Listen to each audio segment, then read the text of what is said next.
Have you ever heard the statistic that women generally apply for jobs when they can meet all of the requirements, while men will apply for a job when they meet just about half of the qualifications? I've always been curious about what the research shows around women in confidence, that women are more likely to underestimate their abilities and actually speak with less confidence about their accomplishments.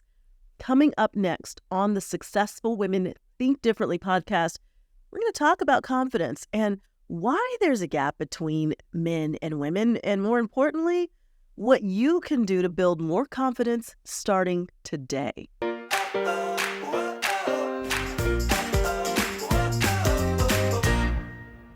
So I've been asking you, all of you listening, what topics you want me to talk about on this podcast. And one of the topics that just keeps coming up over and over again is around confidence. I'm not surprised, especially since this is the Successful Women Think Differently podcast, because when we talk about the idea of thinking differently, one of the most important ways that we can shift our lives when we think differently is that we feel more confident.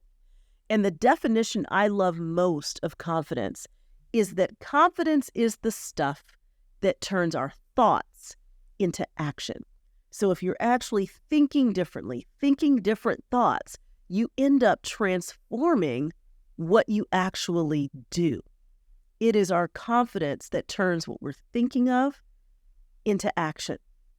And so if that's the case, if confidence is the thoughts, if it's the stuff that turns those thoughts into action, then a lack of confidence over time can be really, really costly. Think about it. It can impact the career you choose. Your confidence impacts the jobs or the opportunities that you choose to step up for. It can impact whether or not you negotiate for better opportunities, better deals, better pay, all of those things. And not just whether or not you negotiate, but once you're in the negotiation, how you show up in that negotiation, how well you do in the negotiation. It can impact how you see yourself in relationships. If you don't see yourself with confidence, you can end up in relationships that are not reciprocal, that are one-sided, where you aren't standing up for yourself. Confidence impacts the boundaries that you set or that you don't set, the friendships and the romantic partner that you choose. It can even impact how you speak up for yourself when it comes to your health, your finances, and anything else in your life. If you don't have confidence, even though you might know the right questions to ask or you know what you need to say in that situation, you won't say it. Why not? Because you don't have the confidence. You're having the thought, but that thought is not turning to action. I saw this happen early in my career, at the beginning of my career. In fact, I went to graduate school to study journalism. And at that time, I thought it would be the most amazing thing to be a television journalist, to be a reporter, and maybe eventually to be an anchor. That was my dream back then at 20 years old. I finished grad school, did very well, went to Florida A&M University to get my master's. And then I never applied for a job at even one television station. I just took myself out of the running. And what was the reason? It was confidence. I had the thoughts. I didn't turn the thoughts to action. Why? Because I didn't think I was good enough. I thought my tapes would be rejected tapes back then. It was the 90s.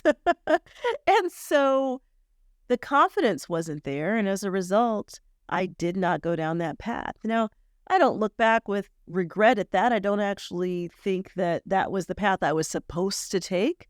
But my point here is that I didn't pursue the thing I had invested the resources, the time, the energy to do because I didn't have the confidence to do it. And I'm wondering for you, what is it that you need more confidence for right now? What is it that you have the thought about? What is it that you're wanting to do and you're not doing it? Not because you don't have the ability, Not because you couldn't, not because there aren't other people that might step in and help you get to the goal, but because you don't have the confidence. There is a big difference between living on purpose and living by accident. And my guess is if you're listening to this podcast, you're somebody who wants to live intentionally. You want to do things on purpose, but it takes confidence to do that. It takes confidence to show up and say, yeah, I know I'm here for a reason. I know there's value that I'm adding to this situation. I know that I have gifts, talents, a purpose, a mission, something that I am bringing that is worthy and of value. So what is the thought shift? If you're going to think differently when it comes to confidence and actually shift your confidence, what is the thought shift that needs to happen? When we talk about thinking differently, we always have to think about the shift that needs to happen. And here's the thing. We tend to think that we need to wait until we feel confident in order to take action. And it's true that confidence leads to action. As I just said, confidence is the stuff that turns our thoughts into action. So it's only natural that we might have the feeling that, oh, I need to be confident. Once I have the confidence, then I'll speak up. Once I have the confidence, then I'll raise my prices or ask for a raise. Once I have the confidence, then I'll have that conversation. Then I will develop more friendships. Then I will, and you fill in the blank, because that is how we tend to think. But the truth of the matter is, it is action that can actually build our confidence. It's a cycle. So when we feel confident, we take action. When we take action, that's where we begin to find success, even if it's small successes. And those successes build our confidence. So it is literally a cycle. But it doesn't really matter where you start in that cycle. If confidence is here, and that leads to action, and that leads to success, and that leads to more confidence, well, you could start right here. You don't need the confidence to take action. You could actually make a decision to take action in the direction you're wanting to go, even though you don't feel confident. And if you take action, even if it's a small one, and you experience success, then you build confidence. So here's what the research shows us. In psychology, generally speaking, you'll hear the term self-efficacy, which is a psychological term for confidence. Self-efficacy is your belief that you can do what you set out to do. In self-efficacy, confidence can be built. And one of the best ways to build it is by having small wins. The most successful people know that it's action that creates the confidence. And so when you have a small win, it gives you the confidence to try something slightly bigger. I'll give you a very simple example that's very real, and you're experiencing it right now. So I just had a sense that I should do this podcast. I should create this podcast. And so we set out to do that. We got a great team together to help create the podcast. I started recording podcasts, and it was, believe it or not, at first it didn't feel comfortable. I guess I'll put it like that. I had been doing something else every week for content for years. Okay, every single week I would do a short video, bits of inspiration. I can do that video just like that because I've been doing it for so long. Now, the podcast is similar, but it's longer form. And as we worked with the podcast company, there's kind of some specific ways to be very intentional about how to pull the podcast together. So that was something I needed to get used to, how I was organizing what I was saying. So as I started, I really didn't feel as confident as I wanted to feel, and in fact started to doubt my decision. But I knew deep down it was the right decision. You know what has caused me to feel more confident? Doing it more. Taking action. Deciding that it didn't need to be perfect in order to be valid, in order to be good enough to put out into the world and to hopefully add value and help you think in new ways to build on the book and the membership that I've created, Successful Women Think Differently and the Successful Women's Academy. And so the confidence is continuing to grow as I just keep doing it. And I'm wondering for you, where are you needing to build confidence? But perhaps you have this definition of what it's going to look like to feel confident that isn't attainable right now. But if you just took action, even if it's small action, baby steps will still get you to the finish line. Maybe not as quickly as you want, but if you keep taking action, you'll get there. And as you make progress, you feel more confident. You literally feel it. You know, I, at the end of last year, got a personal trainer. I talked about this online on my social media. I talked about it in part because I never hired a personal trainer because I don't really enjoy somebody being there while I am stretching myself beyond my comfort zone, telling me to keep stretching myself or pushing me, right? I figured I'll just push myself. But what I knew was that I wasn't pushing myself as much as I needed to. The workouts that I was doing really were not all that challenging, and I had some very specific goals. Now, the first couple of workouts, I was a little disappointed because I was a bit out of breath. And in fact, at one point I started to feel a little nauseated in the first workout. And I was like, I thought I was in better shape than this, right? My confidence wasn't high. And I've always felt somewhat athletic because I grew up doing sports from the time I was around 3 or 4 years old. And so, you know, as you get older, if you're not doing as much, well, you're not exactly athletic, right? Well, here's what happened. The more I did it, the easier it got. Literally within a week or two, it started to feel a lot more comfortable. But then after working with the trainer for 4 months, I decided to do some things on my own. Now, a lot of times, health and fitness, that's an area where we can lack confidence. We can feel like, well, do I know what I need to do? Am I doing it right? Do I even believe that I'm going to keep doing what it is that I need to do? And so when I stopped working with the trainer, I wanted to continue my workouts. That first few weeks, I was not consistent, even though I wanted to be. And what was happening is I was losing confidence in my ability to keep it up.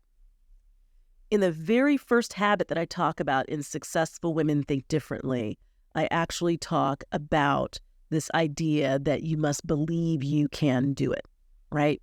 You have to believe you can do it. And that relates directly to confidence and self-efficacy. So how did I turn the thoughts into action? I said, first of all, you know what to do. You already hired someone that has shown you what it is that you need to do. What you need to do now is to turn those thoughts into action. You don't have to show up and do it perfectly. Just keep showing up. And let me tell you what has happened. As I kept showing up for myself as much as I had been showing up for the trainer, I found myself gaining confidence. And in fact, I've laughed about this. The other day I was doing something where I had to turn my arm around. And as I grabbed the back of my arm where my tricep is, I was like, ooh, the muscle's back. The muscles that I used to have. And that confidence is built. So now when I go in to work out, I have confidence that I'm doing the right thing. I have confidence that I am building the body I want to have, that I feel good in. That's only come from taking action. It wasn't anything all that special.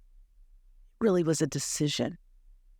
And so I'm wondering for you, what's the small win? What is the small win? What's the thing that's doable right now? Whether we're talking about the possibility of going back to school or making a change in your career, or maybe it has to do with your finances. Maybe it has to do with something in your health.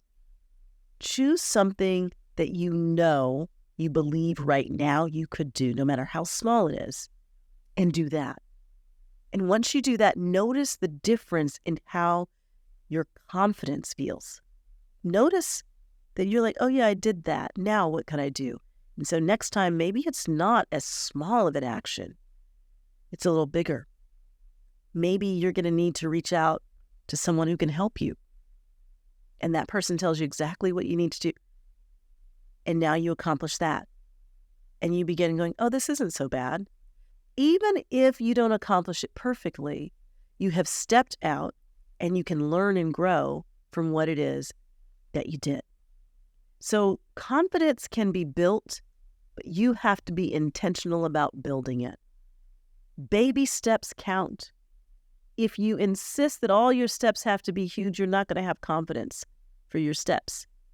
But think about a baby learning to walk. They get a little step at a time. At first, they're kind of falling, but they get back up. And when they get that one step, they realize, oh, maybe I could take 2. Maybe I could take 3. Wait a minute. I can run, right? And eventually, it's not even a thought because it's just what they do. So you can coach yourself with a few questions, all right? And I'm going to give those to you now. So number 1, where are you when it comes to your confidence? Where is there a goal that you have that you haven't been confident enough to move towards? What is that goal? Because sometimes our confidence is lacking so much that we've just pushed the goal aside. But if you can identify what that is, you can bring it back to mind. Perhaps now is the time that you can actually ask yourself this question that will build some confidence in that area, which is, what is a doable step that you believe you could do right now, even if it's really small? What's the doable step that would move you a little closer? And that doable step, again, sometimes is about reaching out. It's about gathering information. Sometimes we become afraid to move forward on something because we don't know how, but we haven't even set the goal of finding out how. Small steps begin to build your confidence about what's really possible. And then lastly, when could you take that step? When could you take it? It doesn't mean that you've got to do the big thing today or this week or even this month, but you can do the doable thing that moves you in the right direction. So whether there's a boundary you need to set with someone, start with a small boundary. Maybe you don't set the big boundary with them right now, but today you could set a small boundary. It could be a no to a request. It could be that you make a request of them. If it's the change in your health, start small. Something is better than nothing. Maybe you're not giving up everything right now, but you could start with, you know what, I'm going to drink more water. You could start with, I can take a 15-minute walk rather than sitting here on the sofa, right? Start with the small things, working towards something bigger. Is there something you need to negotiate? What's the small doable step you could take in that direction? What could you ask for that you haven't previously asked for? It could be small, but when you get that small win, when you step up and ask, even if it's just the feedback that you get, it's building your confidence about what it's going to take to get to the goal. So that's it. Confidence can be built. It can be built with doable steps, and you build on those doable steps and you get to the bigger steps. So I'm wondering, where does this apply for you? Where are you going to apply this week? I would love to hear about it. You can write about it in the review section, write a review of the podcast. If you are online on my social media, I'd love to hear from you there as well. I really encourage you this week to start with a small doable step and just notice how your confidence increases when you take that step. And if there's a topic you'd like for me to address, please talk about that in your review too. I read all of them and I want to hear from you, and I want to make sure that on this podcast we're talking about the things that really matter for you. Where are you wanting to get unstuck? Where are you finding it perhaps a bit difficult to change your thinking or boost your joy? If you want the show notes with the coaching questions I asked this week, just go to ValorieBurton.com/podcast. You'll find information there about the Successful Women's Academy, where I go deeper in a lot of the stuff that I talk about right here on the podcast. So until next time, enjoy your week. I can't wait to talk to you on the next episode of the Successful Women Think Differently podcast. I'll talk to you soon.